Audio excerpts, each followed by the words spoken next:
বাপ রে বাপ, সামান্য স্কুলের মিড ডে মিলে ডিম দেবে না বলে কি প্রতিবাদ! এদের রাস্তায় নেমে প্রতিবাদ শুরু করে দিয়েছে। তা বলছি দিদি, তোমাদের যখন সিপিএম আমল ছিল সেই সময় কি বিদ্যালয়ে মিড ডে মিলে গোটা গোটা মাছের ঝোল দিত নাকি নাকি সবার প্লেটে প্লেটে কষা মাংস দিত? কোনটা? ও আচ্ছা, দিত না। তা কাতলা দিত নাকি ইলিশ মাছ দিত? কোনটা?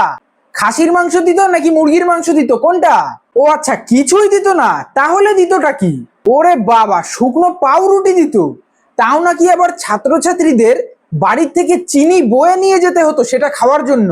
আচ্ছা, সেই সময় তোমাদের এই আন্দোলন কোন গর্তে ছিল শুনি?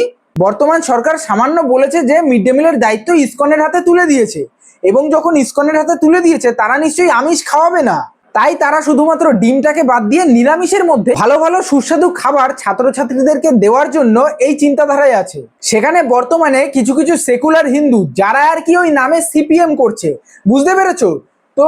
ওরা কি রাস্তায় বেরিয়ে পড়েছে যে শিক্ষার্থীদেরকে কেন একটা দিন আমিষ খাওয়ানো হবে না। তার মানে তো এদের মতে এটাই দাঁড়াচ্ছে যে ছাত্রছাত্রীরা বিদ্যালয়ে পঠন পাঠনের জন্য নয়, খাওয়ার জন্য যাচ্ছে, খাওয়ার জন্য।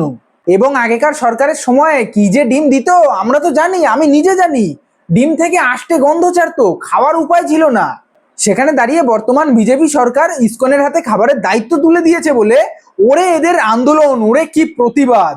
এই প্রতিবাদটা সেই সময় যুগেকার মানুষজনের দেখানো উচিত ছিল, যেই সময় দাঁড়িয়ে ছাত্রছাত্রীদেরকে শুকনো পাউরুটি দেওয়া হতো। যাই হোক, কথাগুলো হয়তো শুনতে খুব খারাপ লাগে, কিন্তু যা সত্যি আমি তাই বলেছি। একটাবার হলেও ভেবে দেখো তোমরা সবাই, এবং ভিডিওটা যতটা পারবে সবার দেখার সুযোগ করে দিয়ে বেশি পরিমাণে শেয়ার করে দিও। আজকের মতো এখানেই, টাটা বাই বাই। নেক্সট ভিডিওতে দেখা যেন পাই। এরকমই ভিডিও দেখার জন্য আমার পেজটাকে ফলো করে রেখেছো। Tata guys.